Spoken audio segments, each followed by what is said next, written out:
Welcome back, folks. I'm joining you from the Casey Center in Des Moines for day 2 of the IHSAA Boys State Basketball Tournament. And tell you what, today featured just one matchup featuring Siouxland squads, but it was an all Siouxland quarterfinal as Boynton Hull met MMCRU in the 1A State Tournament. So here we go. It's Comets against Royals in the Class 1A quarterfinals. We'll pick things up. Boynton Hull looking inside, but Josh Peterson of MMCRU says, yeah, no. Comets are persistent, though. Here it's Garrett Van Ness spinning his way into an opening in the lane for the deuce. He'd end with 14 on the day, but the Royals lead by 1.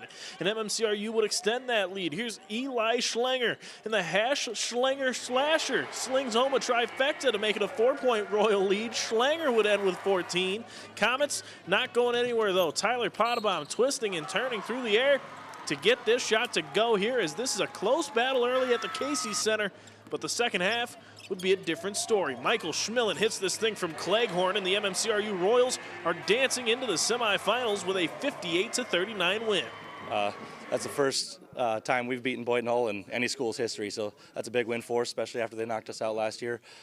Just a fantastic, all hats off to that team. A lot of respect for them. They do it the right way. Our boys played a great game.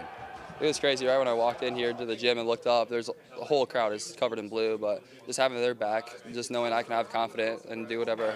How'd you like to add heading in the semifinal? Go Royals. I'm really proud of, just each and every one of these guys that came out this year. Whether they played every game, every second of that game, or played 0 seconds of the game. Just really proud of all the guys that came out and put in the work this season. Growing up, just watching all the players, Tanner, he's a big mentor to me, and just watching them, it just makes you want to work hard and come to practice, put those workouts in the summer, and it just means so much. And this being the last time putting this jersey on.